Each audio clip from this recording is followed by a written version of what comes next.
अगर मैं आपसे कहूं कि इस देश में एक ऐसा बच्चा पैदा हुआ था जिसे पानी पीने का भी अधिकार नहीं था। हाँ, पानी पीने का भी नहीं। वो स्कूल जाता था लेकिन उसे क्लास में बैठने की इजाज़त नहीं थी। वो पढ़ना चाहता था लेकिन उसे इंसान नहीं समझा जाता था। अब सोचिए, अगर वही बच्चा बड़ा होकर पूरे देश के लिए कानून लिख दे, अगर वही बच्चा ऐसा संविधान बना दे जिसके आगे पूरा भारत सिर झुका दे। ये कोई कहानी नहीं है, ये सच है। और उस बच्चे का नाम है भीमराव रामजी अंबेडकर। 14 अप्रैल 1891 मध्य प्रदेश के महू में एक छोटे से घर में एक बच्चे का जन्म हुआ। नाम रखा गया भीमराव। लेकिन समाज ने उसे नाम से नहीं पुकारा। समाज ने उसे एक पहचान दी, अछूत। एक ऐसा शब्द जो इंसान को इंसान से अलग कर देता है। एक ऐसा शब्द जो बचपन को जन्म लेते ही खत्म कर देता है। भीमराव एक ऐसे समाज में बड़े हो रहे थे जहां इंसान की कीमत उसकी जाति से तय होती थी, जहां सम्मान जन्म से नहीं बल्कि जाति से मिलता था। जब भीमराव पहली बार स्कूल गए तो उनके हाथ में किताबें थीं, लेकिन उनके साथ चलता था भेदभाव। उन्हें क्लास के अंदर बैठने नहीं दिया गया, उन्हें जमीन पर बैठाया गया, सबसे दूर, सबसे अलग, जैसे वो इस दुनिया का हिस्सा ही नहीं है। बाकी बच्चे बेंच पर बैठे थे लेकिन भीमराव जमीन पर थे, क्योंकि वो छू नहीं सकते थे। ये सिर्फ दूरी नहीं थी, ये एक सोच थी जो उन्हें इंसान मानने को तैयार नहीं थी। प्यास लगती थी लेकिन वो खुद पानी नहीं पी सकते थे। कोई ऊंची जाति का व्यक्ति आता और दूर से उनके हाथ में पानी डालता, और अगर कोई ना आए तो वो प्यासे रह जाते, घंटों तक, सूखे गले के साथ। एक बच्चा जो सिर्फ पानी पीना चाहता था लेकिन समाज उसे वो भी नहीं दे रहा था। क्या ये इंसानियत थी या ये एक ऐसी क्रूरता थी जिसे समाज ने नियम बना दिया था? हर दिन अपमान, हर दिन तिरस्कार, हर दिन अकेलापन। लेकिन ये सब भीमराव को तोड़ नहीं पाया। ये सब उन्हें अंदर से मजबूत बना रहा था। उनके अंदर एक आग जल रही थी, एक जिद पैदा हो रही थी। एक दिन उन्होंने खुद से कहा, मैं पढ़ूंगा, केवल पढ़ूंगा, और इतना पढ़ूंगा कि ये दुनिया मुझे रोक नहीं पाएगी। ये सिर्फ एक वाक्य नहीं था, ये एक संकल्प था जो समय के साथ एक आंदोलन बनने वाला था। भीमराव ने पढ़ाई को अपना हथियार बना लिया। वो दिन रात पढ़ते रहे, हर मुश्किल को पार करते रहे। गरीबी थी, समाज का तिरस्कार था, लेकिन उनका जुनून इन सब से बड़ा था। उन्होंने हार मानना नहीं सीखा, उन्होंने रुकना नहीं सीखा, उन्होंने सिर्फ आगे बढ़ना सीखा। धीरे धीरे उनका नाम आगे बढ़ने लगा, उनकी मेहनत रंग लाने लगी। मुंबई के एल्फिंस्टन कॉलेज में उनका दाखिला हुआ। ये सिर्फ एक एडमिशन नहीं था, ये इतिहास था, क्योंकि पहली बार उनके समाज का कोई व्यक्ति इतनी ऊंची शिक्षा तक पहुंचा था। ये उनकी नहीं बल्कि उन लाखों लोगों की जीत थी जिन्हें सदियों से दबाया गया था। लेकिन भीमराव यहीं नहीं रुके, उनका सफर यहीं खत्म नहीं हुआ। उनकी प्रतिभा ने उन्हें भारत से बाहर पहुंचाया। उन्हें मौका मिला अमेरिका जाने का, कोलंबिया यूनिवर्सिटी। एक नई दुनिया, एक नया समाज, जहां उन्हें पहली बार इंसान की तरह देखा गया, जहां किसी ने उनसे उनकी जाति नहीं पूछी, जहां उन्हें छूने से कोई डरता नहीं था। ये उनके जीवन का पहला अनुभव था जहां उन्हें बराबरी मिली, जहां उन्हें सम्मान मिला। उन्होंने वहां भी पढ़ाई जारी रखी, केवल पढ़ते रहे। अर्थशास्त्र, राजनीति, समाज, हर विषय को गहराई से समझा। ज्ञान अब उनका हथियार बन चुका था। उन्होंने अपनी सोच को इतना मजबूत कर लिया कि अब वो सिर्फ अपने लिए नहीं सोच रहे थे, वो पूरे समाज के लिए सोच रहे थे। फिर वो लंदन गए, जहां उन्होंने कानून की पढ़ाई की, खुद को और मजबूत बनाया। अब वो सिर्फ एक छात्र नहीं थे, अब वो एक विचार बन चुके थे। एक ऐसी सोच जो अन्याय को खत्म करने वाली थी, एक ऐसा संकल्प जो इतिहास बदलने वाला था। सोचिए, जिस बच्चे को कभी पानी तक नहीं दिया गया, वही अब दुनिया के सबसे बड़े विश्वविद्यालयों में खड़ा था। यह सिर्फ सफलता नहीं थी, ये एक जवाब था उस समाज को जिसने उसे ठुकराया था। ये एक संदेश था कि अगर इरादे मजबूत हों तो कोई भी दीवार रास्ता नहीं रोक सकती। जब भीमराव भारत लौटे तो उनका सामना फिर उसी समाज से हुआ। वही भेदभाव, वही सोच। डिग्रियां होने के बावजूद, ज्ञान होने के बावजूद उन्हें सम्मान नहीं मिला। उन्हें नौकरी में भी अपमान सहना पड़ा। लोग उनके साथ काम करने से कतराते थे। उनकी योग्यता नहीं देखी गई, उनकी जाति देखी गई।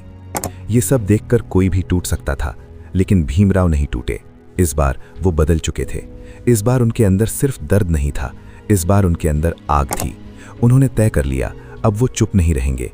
अब वो सिर्फ अपने लिए नहीं जिएंगे, अब वो पूरे समाज के लिए लड़ेंगे। और उसी पल एक नया अध्याय शुरू हुआ। एक ऐसी लड़ाई जो सिर्फ अधिकारों की नहीं थी, बल्कि सम्मान की थी, बराबरी की थी, इंसानियत की थी। एक ऐसा संघर्ष जो इतिहास बदलने वाला था। भीमराव रामजी अंबेडकर अब सिर्फ एक व्यक्ति नहीं थे, वो एक विचार बन चुके थे। एक ऐसी चेतना जो सदियों से दबे हुए समाज के भीतर जाग रही थी, और इसी चेतना की सबसे बड़ी परीक्षा अब सामने थी। महाड़ एक छोटा सा शहर, लेकिन वहां छिपा था एक बहुत बड़ा अन्याय। चावदार तालाब, जिसे सरकारी कागजों में सबके लिए बताया गया था, लेकिन हकीकत में वो सिर्फ कुछ लोगों की जागीर था। दलितों को वहां कदम रखने तक की इजाजत नहीं थी। पानी, जो जीवन का आधार है, वही पानी इंसानियत के नाम पर नहीं, जाति के नाम पर बांटा गया था। अंबेडकर ने इस अन्याय को सिर्फ नियम का उल्लंघन नहीं माना, उन्होंने इसे मानवता का अपमान माना। उन्होंने निर्णय लिया, अब चुप रहना अपराध होगा। 19 मार्च 1927 महाड़ की धरती पर हजारों लोग इकट्ठा हुए। हवा में तनाव था, आंखों में डर भी था और उम्मीद भी। भीमराव अंबेडकर मंच पर खड़े थे। उनकी आवाज गूंजती है, आज हम यहां पानी लेने नहीं आए हैं, आज हम यहां अपना हक लेने आए हैं। आज हम ये साबित करने आए हैं कि इंसान इंसान से छोटा नहीं होता। भीड़ आगे बढ़ी, हर कदम के साथ सदियों का डर टूट रहा था। तालाब के पास पहुंचकर अंबेडकर आगे बढ़े। उन्होंने पानी उठाया और पी लिया। वो सिर्फ पानी नहीं था, वो अपमान पर पहली जीत थी, वो सदियों की चुप्पी का जवाब था। भीड़ में ऊर्जा भर गई, लोग आगे बढ़े। उन्होंने भी पानी पिया, पहली बार बिना डर के, पहली बार बिना झिझक के। लेकिन यह दृश्य सबको स्वीकार नहीं था। कुछ लोगों ने विरोध किया, कुछ ने हिंसा का रास्ता चुना। लाठियां चली, पत्थर फेंके गए, भीड़ को डराने की कोशिश की गई। लेकिन इस बार फर्क था। इस बार लोग पीछे नहीं हटे, क्योंकि उनके सामने वो खड़ा था जिसने डर को पहले ही जीत लिया था। अंबेडकर शांत थे, लेकिन उनके शब्द तेज थे। उन्होंने कहा, अगर पानी भी अधिकार नहीं है तो ये समाज इंसानियत पर खड़ा नहीं है। महाड़ सत्याग्रह अब सिर्फ एक घटना नहीं रहा, वो एक आंदोलन बन चुका था। लेकिन अंबेडकर की सोच सिर्फ पानी तक सीमित नहीं थी। वो उस पूरी व्यवस्था को चुनौती दे रहे थे जिसने इंसान को ऊंच और नीच में बांट दिया था। इसी सोच के खिलाफ उन्होंने एक और बड़ा कदम उठाया, मनुस्मृति। एक ऐसा ग्रंथ जिसे समाज का नियम बताया जाता था, लेकिन जिसमें असमानता को धार्मिक रूप दिया गया था। अंबेडकर ने साफ कहा, जो किताब इंसान को इंसान से छोटा बनाए वो सम्मान योग्य नहीं हो सकती। और फिर एक ऐतिहासिक पल आया। मनुस्मृति को सार्वजनिक रूप से जलाया गया। आग केवल कागज नहीं जला रही थी, वो सदियों पुरानी मानसिकता को जला रही थी। उस आग की लपटें सिर्फ लकड़ी और कागज तक सीमित नहीं थीं, वो विचारों की दीवारों को तोड़ रही थीं। समाज में हलचल मच गई। कुछ लोग गुस्से में थे, कुछ लोग डर में थे, और कुछ लोग पहली बार सोचने लगे थे। लेकिन अंबेडकर नहीं रुके। उन्होंने स्पष्ट कहा, यह संघर्ष व्यक्तिगत नहीं है, यह संघर्ष बराबरी का है, यह संघर्ष इंसानियत का है। महाड़ के बाद आंदोलन और फैलने लगा। गांव से आवाजें उठने लगीं, लोग जुड़ने लगे और एक नया सामाजिक चेतना का जन्म होने लगा। ये सिर्फ शुरुआत थी, एक ऐसी यात्रा की जो भारत के इतिहास को बदलने वाली थी। भीमराव रामजी अंबेडकर अब एक ऐसे मोड़ पर थे जहां संघर्ष सिर्फ सड़कों तक सीमित नहीं था। अब ये संघर्ष विचारों का था, सत्ता का था, और उस संविधान का था जो आने वाले भारत की नींव बनने वाला था। महाड़ सत्याग्रह और मनुस्मृति दहन के बाद समाज में हलचल बढ़ चुकी थी। कुछ लोग उन्हें क्रांतिकारी मान रहे थे, तो कुछ लोग उन्हें व्यवस्था के लिए खतरा समझ रहे थे। लेकिन अंबेडकर के लिए ये सब शोर था। उनका लक्ष्य साफ था, बराबरी। इसी दौरान देश में एक और बड़ी राजनीतिक ताकत सक्रिय थी, और वो थे महात्मा गांधी और उनके विचार। लेकिन अंबेडकर और गांधी के बीच एक बड़ा अंतर था। गांधी समाज को सुधारना चाहते थे, जबकि अंबेडकर समाज की संरचना बदलना चाहते थे। यही विचारों का अंतर आगे चलकर एक बड़े टकराव का कारण बना। इसी बीच ब्रिटिश सरकार ने दलितों के लिए अलग निर्वाचन प्रणाली का प्रस्ताव रखा, जिसे कम्युनल अवार्ड कहा गया। इसके अनुसार दलितों को अलग प्रतिनिधित्व मिलने वाला था, जिसे अंबेडकर एक अवसर मानते थे, क्योंकि इससे दलितों को राजनीतिक आवाज मिलती। लेकिन गांधी इसका विरोध कर रहे थे। उनका मानना था कि इससे समाज और ज्यादा बढ़ जाएगा। ये टकराव केवल दो नेताओं का नहीं था, ये दो दृष्टिकोणों का टकराव था। एक तरफ समान अधिकार की लड़ाई, दूसरी तरफ एकता की सोच। स्थिति इतनी गंभीर हो गई कि गांधी ने पूना में आमरण अनशन शुरू कर दिया। देश भर में तनाव फैल गया। अंबेडकर के सामने अब एक कठिन निर्णय था एक तरफ उनका सिद्धांत था, दूसरी तरफ लाखों लोगों की जान का सवाल। लंबी बातचीत और दबाव के बाद अंततः एक समझौता हुआ, जिसे पूना पैक्ट कहा गया। इस समझौते में दलितों को अलग निर्वाचन नहीं मिला, लेकिन उनके लिए आरक्षित सीटों का प्रावधान किया गया। ये निर्णय आसान नहीं था और अंबेडकर ने इसे पूरी तरह संतोषजनक भी नहीं माना, लेकिन उन्होंने इसे उस समय की सामाजिक स्थिति के अनुसार एक व्यावहारिक कदम माना। इसके बाद अंबेडकर का ध्यान एक और बड़े लक्ष्य की ओर गया, एक ऐसा भारत जो सिर्फ स्वतंत्र नहीं बल्कि समान भी हो। उन्होंने संविधान निर्माण की दिशा में अपनी भूमिका मजबूत की। 1947 में भारत आजाद हुआ और अंबेडकर को संविधान सभा में ड्राफ्टिंग कमेटी का अध्यक्ष बनाया गया। ये वो क्षण था जहां एक ऐसा व्यक्ति जिसने कभी अपमान झेला था, अब पूरे देश के भविष्य की नींव लिखने वाला था। उन्होंने संविधान में समानता, स्वतंत्रता और अधिकारों को मजबूत आधार दिया। जाति आधारित भेदभाव को खत्म करने के लिए कानून बनाए गए। हर नागरिक को समान अधिकार देने की नींव रखी गई। अंबेडकर के शब्दों में अब सिर्फ दर्द नहीं था, अब उनमें कानून था, शक्ति थी और भविष्य था। ये सिर्फ एक दस्तावेज नहीं था, ये एक क्रांति थी जो कागज पर नहीं बल्कि समाज की सोच पर लिखी जा रही थी। अंबेडकर ने यह सुनिश्चित किया कि भारत का हर नागरिक, चाहे किसी भी जाति, धर्म या स्थिति से हो, वो समान अधिकारों का हकदार होगा।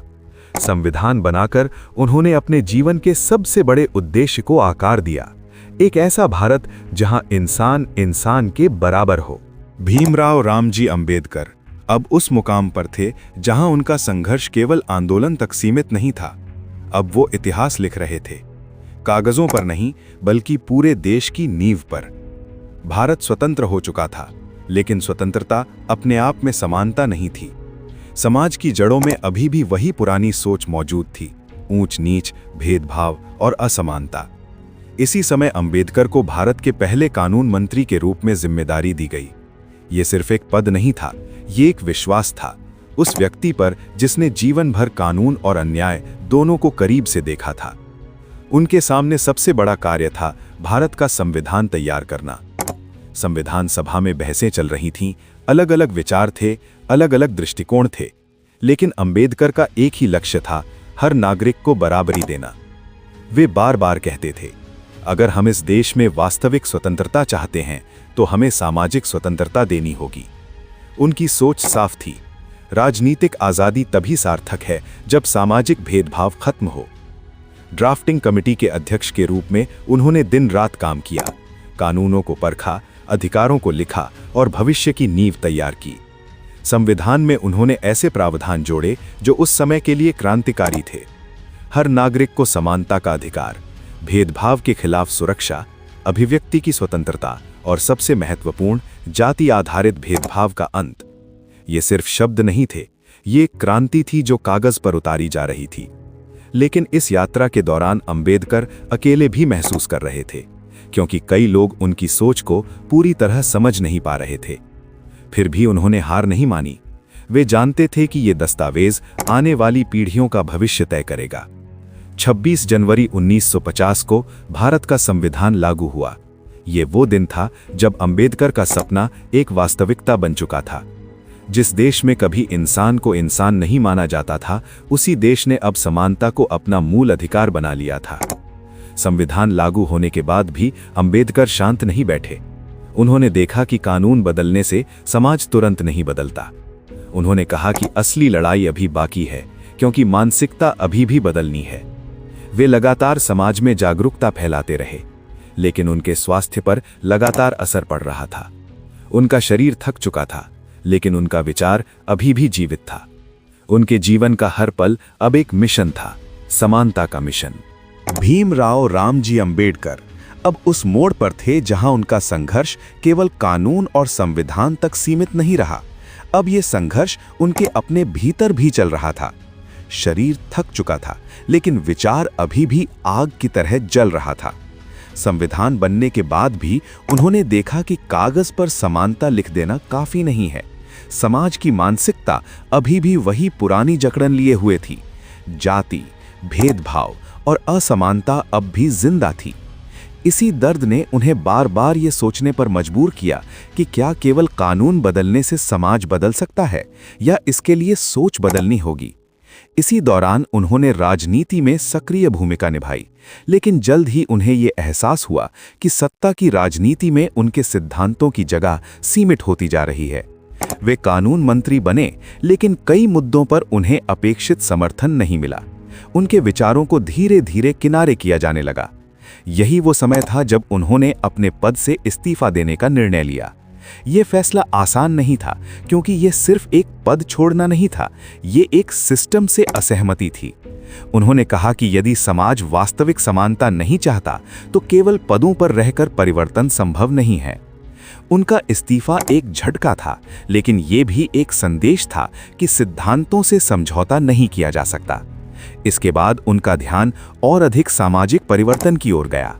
उन्होंने महसूस किया कि असली परिवर्तन शिक्षा से आएगा, और उन्होंने लोगों को शिक्षा की ओर प्रेरित करना शुरू किया।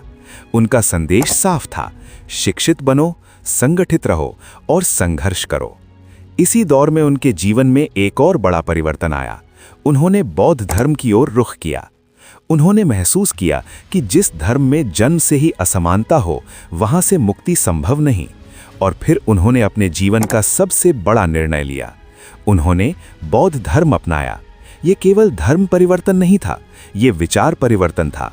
ये उस व्यवस्था से पूर्ण अलगाव था जो सदियों से भेदभाव को बनाए हुए थी। उनके इस निर्णय ने लाखों लोगों को प्रेरित किया, लेकिन उनका शरीर अब कमजोर हो रहा था। स्वास्थ्य लगातार गिरता जा रहा था। फिर भी उनका मन शांत नहीं था, क्योंकि उनका मिशन अभी भी अधूरा था। वे लगातार लिखते रहे, बोलते रहे और लोगों को जागरूक करते रहे। उनका हर दिन एक संघर्ष था और हर विचार एक क्रांति। भीमराव रामजी अंबेडकर अब जीवन के उस अंतिम चरण में थे जहां शरीर कमजोर हो चुका था, लेकिन विचार अब भी पहले से ज्यादा मजबूत थे। उनका संघर्ष अब केवल समाज के लिए नहीं था, बल्कि आने वाली पीढ़ियों के लिए एक संदेश बन चुका था। उन्होंने देखा कि उन्होंने जिस संविधान की नींव रखी थी, वो भारत को समानता की ओर ले जाने का रास्ता दिखा रहा था। लेकिन उन्हें यह भी स्पष्ट था कि केवल कानून से समाज पूरी तरह नहीं बदलता, इसके लिए सोच बदलनी पड़ती है। उनका स्वास्थ्य लगातार गिरता जा रहा था, लेकिन वे रुक नहीं रहे थे। लिखना, पढ़ना और समाज को समझाना, यही उनकी दिनचर्या बन चुकी थी। 1956 का समय आया। ये वो समय था जब उन्होंने अपने जीवन का सबसे बड़ा निर्णय लिया। उन्होंने बौद्ध धर्म अपनाया। ये निर्णय अचानक नहीं था, ये वर्षों के विचार, अनुभव और संघर्ष का परिणाम था। उन्होंने उस व्यवस्था से दूरी बना ली जहां जन्म के आधार पर इंसान को छोटा समझा जाता था। नागपुर में हुए ऐतिहासिक दीक्षा समारोह में लाखों लोग उनके साथ शामिल हुए। ये सिर्फ धर्म परिवर्तन नहीं था, ये एक सामाजिक क्रांति थी। लोगों ने पहली बार एक साथ खड़े होकर समानता का संदेश दिया। लेकिन इसी दौरान उनका शरीर पूरी तरह थक चुका था। 1956 के अंत तक उनकी तबीयत और बिगड़ गई और 6 दिसंबर 1956 को उन्होंने अंतिम सांस ली। उनका जाना केवल एक व्यक्ति का जाना नहीं था, ये एक युग का अंत था। लेकिन उनके विचार समाप्त नहीं हुए। उनके द्वारा लिखा गया संविधान, उनके दिए गए सिद्धांत और उनकी सोच आज भी भारत की नींव में जीवित है। बाद में उन्हें मरणोपरांत देश का सर्वोच्च सम्मान भारत रत्न प्रदान किया गया। उनका नाम अब केवल इतिहास में नहीं, बल्कि हर उस आवाज में है जो बराबरी की मांग करती है। उनकी कहानी ये सिखाती है कि परिस्थितियां चाहे जितनी भी कठिन क्यों न हो, अगर सोच दृढ़ हो तो इतिहास बदला जा सकता है। और यही कारण है कि आज भी उनका नाम सिर्फ एक व्यक्ति नहीं, बल्कि एक आंदोलन माना जाता है।